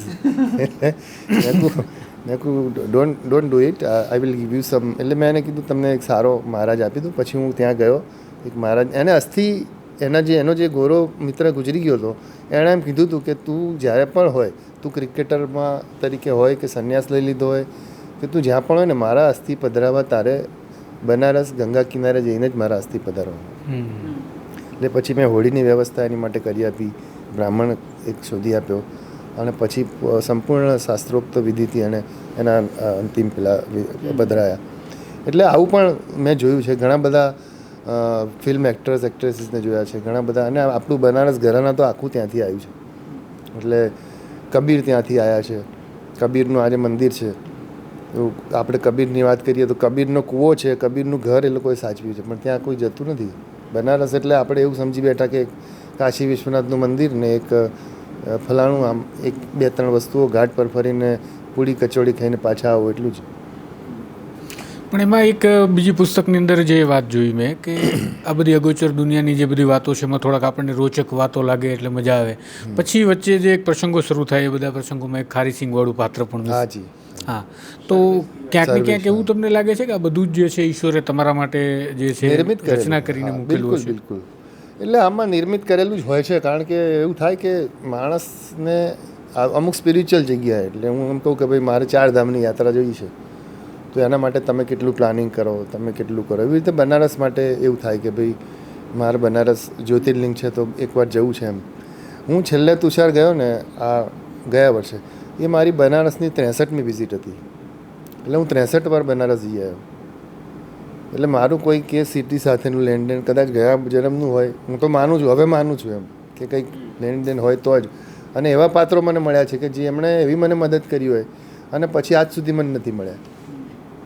આજ સુધી મેં એનું મોઢું જ નથી જોયું કે આ માણસે મને આવું કર્યું હતું, આને મારે એટલીસ્ટ થેન્ક યુ કહેવા કે કંઈક કરવા માટે મારે. અને હું બનારસમાં આજ સુધી જ્યારે પણ નીકળ્યો છું ત્યાં સુધી મારી સાથે મારા ક્યારેક હું એમને ઉપર કંઈ પહેરું નહીં, સાઉથ ઇન્ડિયન જેવી લુંગી વીંટાળી દઉં અને ચાલ્યા કરતો હોઉં. મને ભૂખ લાગે ત્યાં ઊભો રહું એટલે પેલું પડિયામાં આપણને આપી દે. કોઈએ એવું નથી પૂછ્યું કે તમે ખાવું છે નથી ખાવું, આપણે પડ્યું ધરીને ઊભા રહેવાનું, ખાઈ નાખવાનું પ્રસાદી.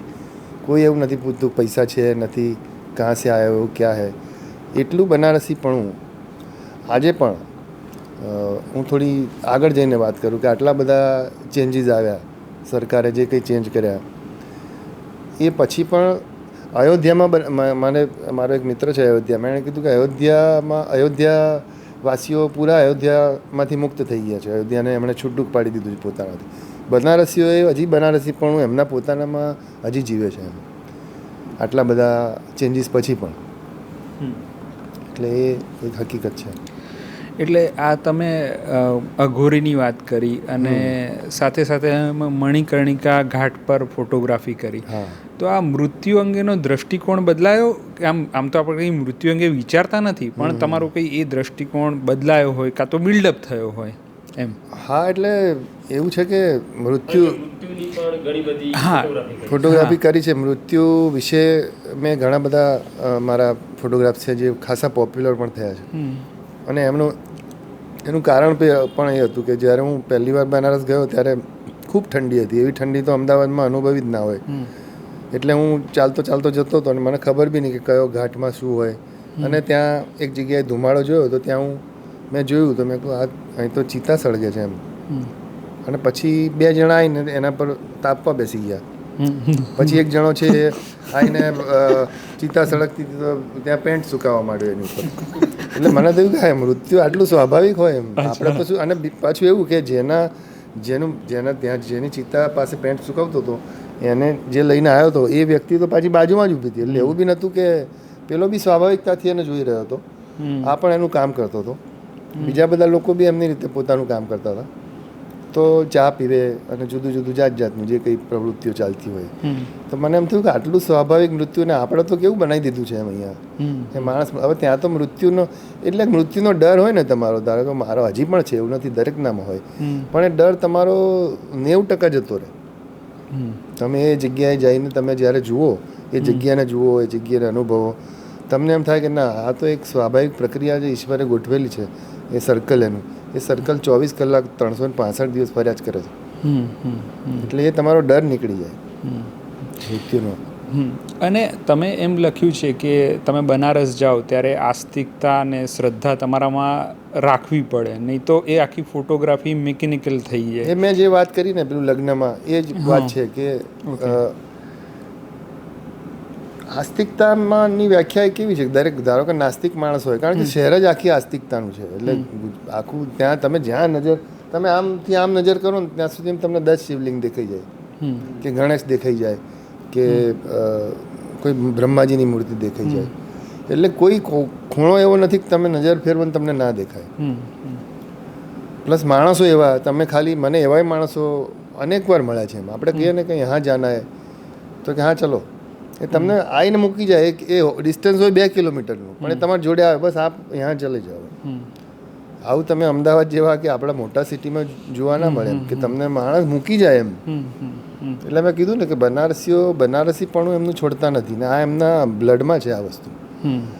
કે જ્યારે બનારસમાં એકવાર ભૂકંપનું એક આંચકો આવ્યો, મેં સમાચાર આવ્યા, તો મેં બનારસ હિન્દુ યુનિવર્સિટીના પ્રોફેસર છે, हिंदी डिपार्टमेंट ना डीन, एमने फ़ोन करो. मैं कहा संजय सिंह जी ये भूकंप आया, अरे कि ये तो भगवान शिव की त्रिशूल पे खड़ी धरती है, यहाँ कुछ नहीं होता है, वो तो आप अखबारों में होता है, यहाँ कुछ नहीं होता है. એટલે આટલી બધી શ્રદ્ધાથી લોકો જીવનારા માણસો, એ લોકોને કશો ફેર જ નથી પડતો. એટલે જેમાં રીડેવલપમેન્ટ થયું કે જે બી કંઈ થયું, એમાં બનારસ વાસીઓને એમના પોતાના સ્વભાવમાં કોઈ ફેર નથી પડ્યો. એ લોકો તો એમની મસ્તીમાં જ જીવે છે. અને આ હનુમાન ઉર્ફે અનવરની કથા છે, તો એ જરા ખાલી દર્શકોને કહી શકો? એ એવું છે કે ગંગા આરતી થાય છે ત્યાં આગળ, કે દર સાંજે 6 વાગે ગંગા આરતી થાય. હવે એ ગંગા આરતીની બી એવી સ્ટોરી છે પાછી, કે ગંગા આરતી જ્યારે હું શરૂઆતમાં 2002-03 જતો, ત્યારે સાંજે 2-4 માણસો તમને બોલાવે, એ આરતી હો રહી है, પ્લીઝ જરા 10 મિનિટ ખડે રહો ને એમ.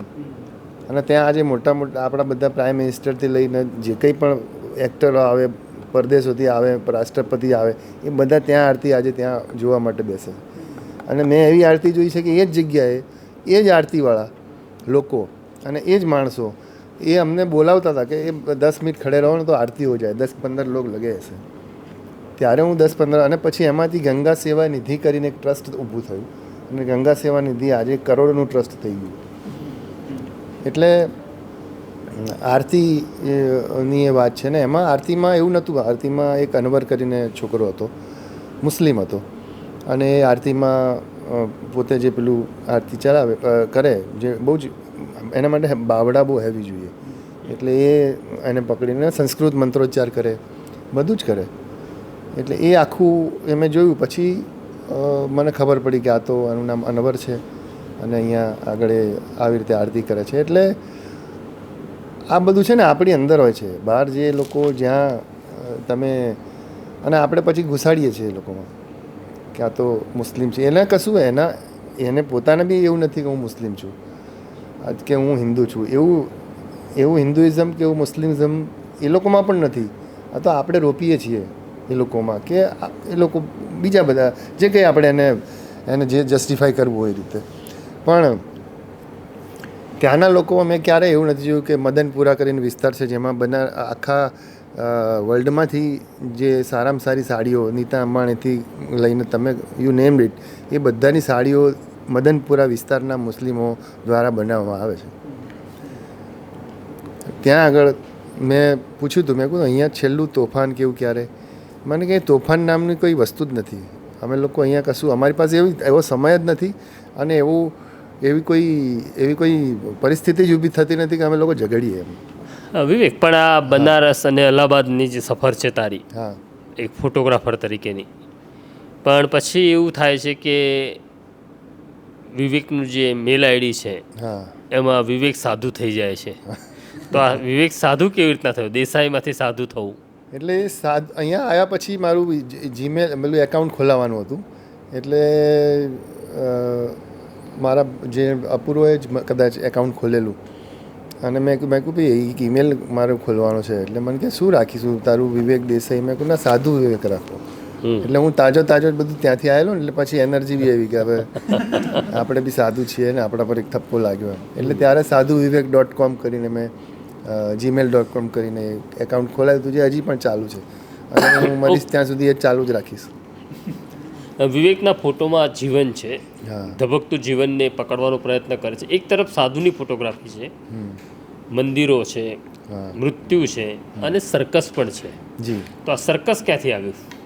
એ મેં કીધું ને, લાઈફ એન્ડ ડોક્યુમેન્ટ. લાઈફ એટલે મને છે ને માણસોના જીવનમાં બહુ રસ પડે છે. જે લોકો કારણ કે આજની પેઢીને તો સર્કસ શું એ ખબર જ નથી. એટલે જેમ જે માણસો જુદા પ્રકારનું જીવન જીવે છે.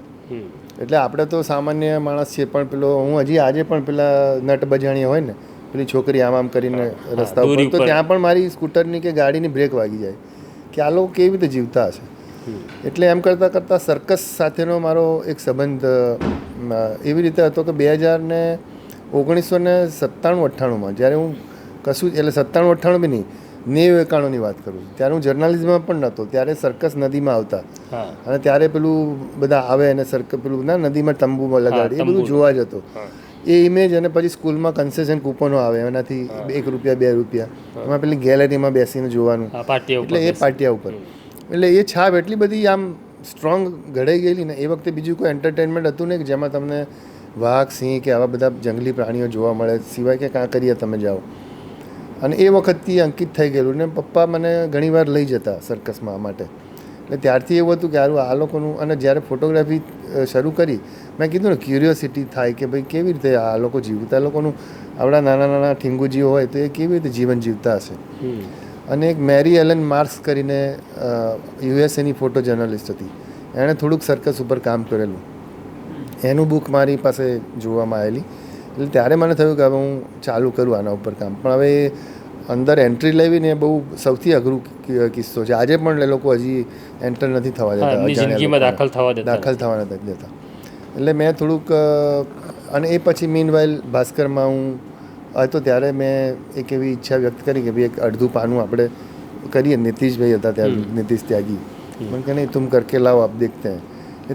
એ છાપાના કાર્ડ ઉપર હું અહીંયા આગળ રેમ્બો કરી સર્કસ આવેલું અહીંયા યુનિવર્સિટી ગ્રાઉન્ડમાં, ત્યાં હું એન્ટર થયો અને ત્યાં હું લગભગ રોજ જતો, એવરીડે. ત્યાં મને ખબર, પછી તો પ્રાણીઓ તો હતા નહીં, કારણ કે 1998માં જે પેટાનો કાયદો આવ્યો એ પછી સર્કસનું મેઇન એટ્રેક્શન જે છે એ રશિયન કલાકારો હતા.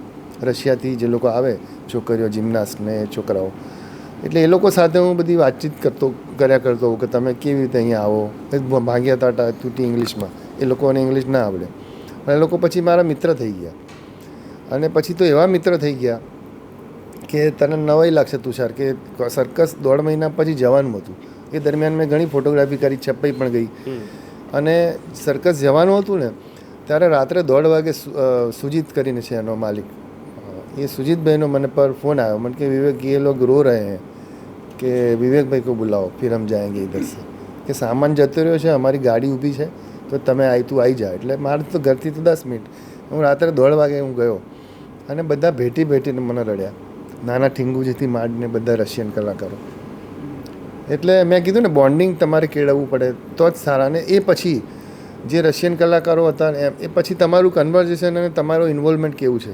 એટલે હું પૂછું કે ભાઈ નાદિયા કરીને એક છોકરી હતી મેનેજર, આજે તો બહુ અત્યારે એમ્બસીમાં છે ત્યાં રશિયાની, અને એણે મને એમ કીધું કે હું તને છે ને ફલાણા સર્કસમાં ફલાણી મારી બહેનપણી છે એમાં એનો તું કોન્ટેક્ટ કરજે.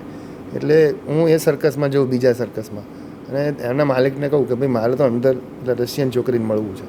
એટલે પછી પેલી છોકરી બહાર આવે એટલે કે નાદિયાસ ફ્રેન્ડ, એટલે હું કહું હા, એ પછી લઈ જાય મને અંદર. તો કેટલા સર્કસમાં આવી રીતના ફરે? લગભગ 17 જેવા. 17.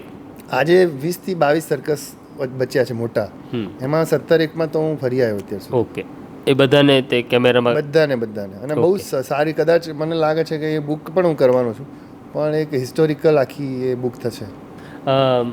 વિવેકની ફોટોગ્રાફીમાં વિરોધાભાસ પણ બહુ છે. એટલે મેં કહ્યું ને કે મૃત્યુ છે, સાધુ છે, સર્કસ છે, અને વિવેકના ફોટોમાં નરેન્દ્ર મોદી પણ છે. નરેન્દ્ર મોદીના વર્ષો સુધી એટલે પર્સનલ ફોટોગ્રાફર તરીકે, એક ફોટો જર્નાલિસ્ટ તરીકે નહીં, પણ નરેન્દ્રભાઈ સાથે પણ એનો ઘરોવો બહુ નજીકનો રહ્યો છે ફોટોગ્રાફર તરીકે.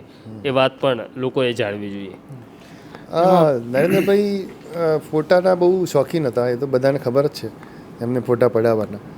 અને 2004માં કે 5માં કદાચ એમની એક બુક હતી આંખ આ ધન્ય છે કરીને. આંખ આ ધન્ય છે એ ચોપડી પુસ્તકમાં એમની કવિતાઓ હતી, અને એમની એવી ઈચ્છા હતી કે કોફી ટેબલ બુક થાય. એટલે પછી એમણે કીધું કે મને તું મળી જજે અને હું તને કવિતાઓ આપીશ ને એમાંથી તું એને રિલેટેડ ફોટા બધા આપજે. એટલે મેં કીધું સારું. એટલે એ પછી એ કવિતાઓ, એમના કવિતાઓ અને મારા ફોટોગ્રાફ એમ કરીને આંખ આ ધન્ય છે કરીને પુસ્તક થયું. એ પછી એમણે એટલે પછી રેગ્યુલર એમણે મને લગભગ અમારી ફોનની એટલે રાત્રે કોઈ ફોન કરે કાલે સાહેબે કીધું છે કે સવારે ફોટા એમને પાડવાનું ફાવશે, એટલે હું આવું હા. એટલે એ લગભગ 2009-10 સુધી એ બધો સિલસિલો ચાલ્યો, અને ઘણી બધી વાર. ને પ્લસ એ પછી એમણે મને રણોત્સવમાં પણ જ્યારે રણોત્સવ શરૂ થયો ત્યારે પણ મારી ફોટો ગેલેરી હોય જ અંદર. એટલે અને મારી એક કોફી ટેબલ બુક પણ કચ્છની, એમણે કીધું તું આટલા વર્ષોથી કચ્છમાં જાય છે તો તું એક બુક બનાવી દે. એટલે એ બુક પણ મેં કરી આપી. એટલે એ રીતે આખું એમની સાથેનો મારો ગરોબો રહ્યો. એ દરમિયાન ઘણા અનુભવો પણ થયા એમની સાથેના. એને કેમેરા વિશેની એમની જાણકારી, અથવા તો હું જુદી રીતે કહું છું, હું Narendra Modi as a prime minister નથી વાત કરી રહ્યો, અથવા Narendra Modi as a chief minister નથી વાત કરી રહ્યો. હું એમ કહું છું કે કોઈ એક વ્યક્તિ પોતાના ફોટા માટે, પોતાના પડતા ફોટા માટે આટલું બધું માઇક્રો લેવલનું ધ્યાન રાખીને આવો એક જ માણસ મેં જોયો, અને એમાં આ લેવલે પહોંચેલો એવો માણસ, પોલિટિશિયન હોય કે બીજો કોઈ હોય એ રીતે. પણ એમ કે મારું પેટ અંદર જાય જ વખતે તમારી ક્લિક થવી જોઈએ એ પ્રકારની વાત. એટલે એમને ખબર છે કે થોડુંક મારું પેટ વધી ગયું છે, એમ થોડુંક જોજે તું જરા ધ્યાન રાખજો, આ ટાઈપની વાત. એટલે આટલું માઇક્રો લેવલનું મેં કોઈ નેતા નથી જોયો કે અભિનેતાએ નથી જોયો. ઘણા બધાના કર્યા છે મેં, અમિતાભ બચ્ચનથી લઈને તેંડુલકરથી લઈને ઘણા બધાના ક્લિક કરેલા છે. પણ આ પ્રકારનું એક પાત્ર કે જેને પોતાના માટે નાર્સિસિસ્ટ આપણે કહીએ તો નાર્સિસિઝમ મેં નથી જોયું. અને હું એને બહુ સારું માનું છું એક એ તરીકે કે મારે બી આજે હું પણ મને તૈયાર થવું ગમે છે. ઘણા મને એમ કહે છે કે તમે ગાંધીજીની સંસ્થામાં છો તો, એટલે મેં કહું ક્યાંય ગાંધીજી એવું નથી લખ્યું કે ભાઈ તમારે આવા કપડાં નહીં પહેરવા, તૈયાર થઈને ફરવું. તમે મને ક્યાંય લખ્યું હોય તો તમે મને બતાવજો.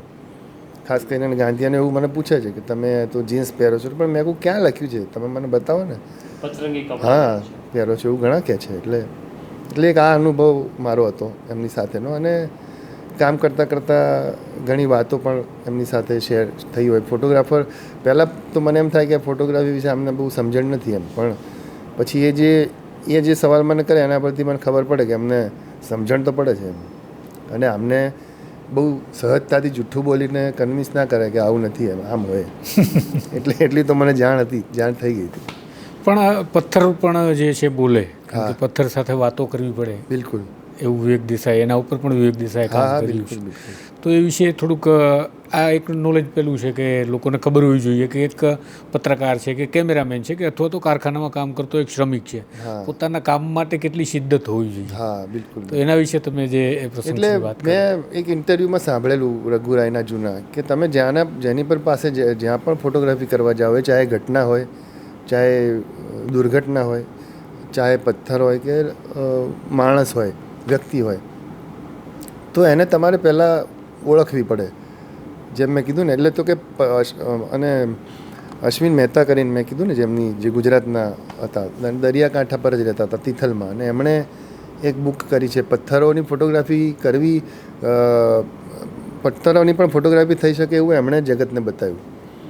એટલે એમણે મેં પૂછ્યું હતું એકવાર, ત્યારે એમણે કીધું કે જો તમે જ્યાં સુધી પથ્થરને અડો નહીં, પથ્થર જોડે તમે એની બરછટ જે કેવો પ્રકારનો છે, એનો આકાર, એનો રંગ, રૂપ ચારે બાજુથી ફરીને જુઓ નહીં, અને તમે જ્યાં સુધી પથ્થર જોડે વાતચીત કરવાના લેવલે ના આવો ને ત્યાં સુધી તમારે ક્લિક નહીં કરવાની. વાતચીત કરવાના લેવલે આવો ને તો જ સારો ફોટો પડે.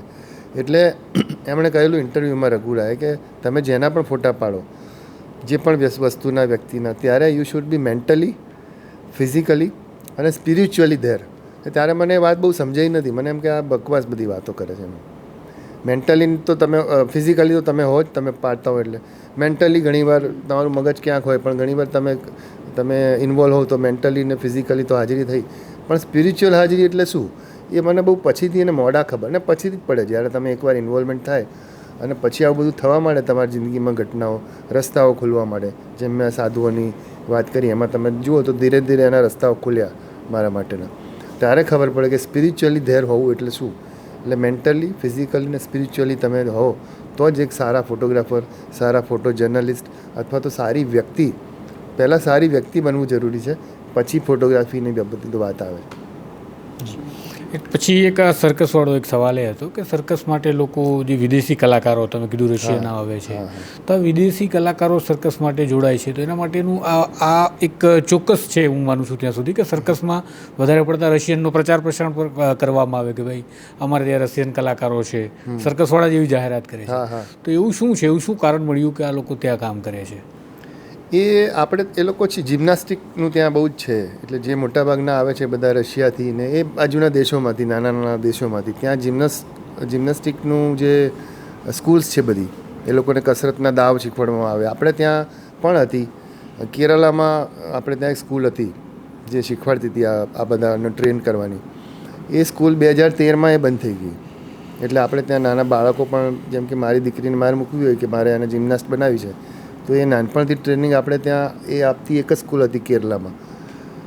એ સ્કૂલ બંધ થઈ ગઈ ગામમાં. એ પણ આ સર્કસ, એમાંથી જ બધા તૈયાર થઈને સર્કસમાં આવતા હતા. હવે એ બંધ થઈ ગયું. એટલે હવે આપણી પાસે કોઈ એવો સોર્સ નથી. એટલે ત્યાંથી રશિયામાંથી ને બધેથી આ જિમ્નાસ્ટ ત્યાંથી આવે ને. એ સિવાય આપણે ત્યાં તો ક્લાઉન એટલે જોકર ને બધા તો મળી રહે, પણ જે ખરેખર અંગ કસરતના દાવ આપણે જેણે કહીએ, એ જે બહુ જ સ્મૂથલી કરી શકે એવું, બસ એ લોકો, એ કલાકારો કરી શકે એવું આપણા ભારતમાં એ નથી આપણે પ્લેટફોર્મ ઊભું કરી શક્યા.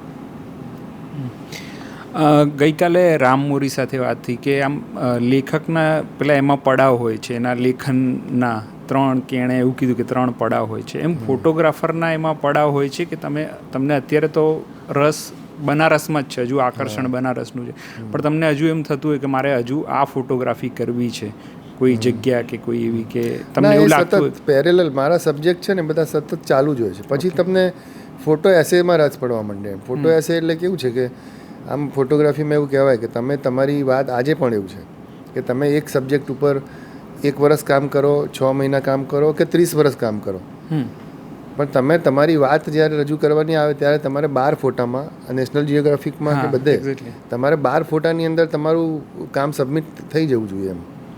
એટલે તમે માની લો, ઘણા નથી કે ભાઈ એક ટાઈગર ઉપર કામ કર્યું એક જણાએ 10 વર્ષ, તો એ 10 વર્ષનું કામ એણે 12 ફોટામાં જસ્ટિફાય કરવાનું હોય. તો એ કેવી રીતે કરવું એ એને વિચારવાનું. એટલે દરેકની પોતાની થોટ પ્રોસેસ પ્રમાણે એને આગળ લઈ જાય એ વાતને. એટલે હમ્પી મારું, મેં જેમ કીધું ને પથ્થરો, હમ્પીનું આપણી વર્લ્ડ હેરિટેજ સાઇટ છે, બહુ સુંદર. હમ્પી ઉપર પણ મારું કામ છે. એટલે ઘણીવાર એવું થાય કે મને બહુ શાંતિ જોઈએ છે, મને શાંતિથી કામ કરવું છે, મને કોલાહલ નથી જોઈતો, તો હું બનારસ જવાનું પસંદ ના કરું, હું એ બાજુ જવાનું પસંદ કરું, હમ્પીમાં. એટલે મૂડ સ્વિંગ્સ બહુ આવતા હોય ફોટોગ્રાફરના, આમે મૂડને આધારિત બધું થતું હોય છે અને મારે વધારે આવતા હોય છે, એટલે કદાચ એવું હશે. બસ તો આ હતા વિવેક દેસાઈ. આ વિવેક દેસાઈ સાથે અમે વર્ષોથી છીએ, મિત્રો છીએ, સાથે કામ કરીએ છીએ, સાથે અનુભવીએ છીએ, સાથે જીવીએ છીએ. પણ આજે આ વિવેકને અમને ત્રણેયને એવું લાગે છે કે આ વિવેકને આજે અમે પહેલી વખત મળ્યા છીએ. આ વિવેકને અમે ઓળખતા જ નહોતા. એટલા માટે જ આ વિવેક દેસાઈને તમને બતાડવા હતા. તો તમને આ વિવેક દેસાઈ કેવા લાગ્યા, વિવેક દેસાઈનું કામ કેવું લાગ્યું, કોમેન્ટ બોક્સમાં જરૂરથી લખજો. અમારી સાથે વાત કરતા રહેજો. અમે રોજ એક આવા મહેમાનને તમારી સામે લાવીશું, કારણ કે અમે નવજીવન ન્યૂઝ છીએ. અમને લાઈક, શેર અને સબસ્ક્રાઈબ કરો. અત્યારે વિવેક દેસાઈ અને અમને બધાને રજા આપો. નમસ્કાર. Thank you. વૈષ્ણવજન તો તેને કહીએ જે પીડ પરા